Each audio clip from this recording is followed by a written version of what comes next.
Reputable persons who have been there and seen the calamity generated by the misuse of oil resources are putting Guyana on guard.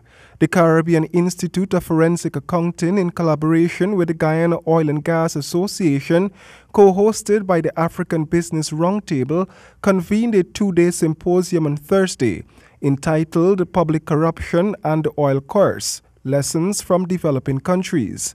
A candid presentation by the Managing Director of Raymond and Pierre Limited of Trinidad and Tobago, Professor Afra Raymond, it was noted that the oil industry in the majority of developing countries is associated with widespread corruption, procurements and other forms of fraud, tax evasion, among other setbacks. So corruption has a lot of what economists call externalities. It's not just a question of measuring how much money this contractor stole when they were building that bridge.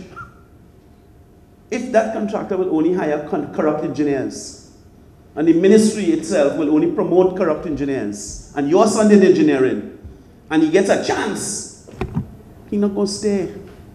He's going to go. And that is the impact on our region. Professor Raymond stressed that the blind pursuit of oil revenue in most developing countries has crippled and fundamentally weakened the structure of their economies, reduced self-sufficiency, increased poverty, national dependency, and diminished the value of oil revenue. Public money ought to be managed and accounted for to a higher standard than private money. So that needs to be a very serious piece of understanding. Public money must always be accounted for and managed to a higher standard than private money. It's not a joke thing.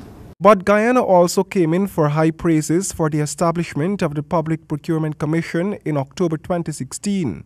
Ms. Vicky McPherson, a shareholder in the Global Energy and Infrastructure Group, underscored the need for the people to be more watchful of decision makers. This, she said, will help, not stop, officials from engaging in corrupt practices. But I think the most important thing to acknowledge about corruption is that you can have all of the laws and regulations in place, but if you don't have the leadership and the personal conviction, quite frankly, to not steal from the public coffers, none of this matters.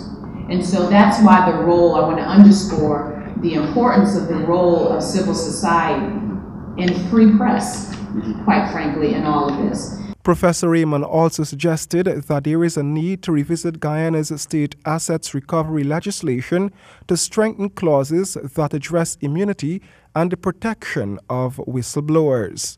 Roy Den James, HGP Nightly News.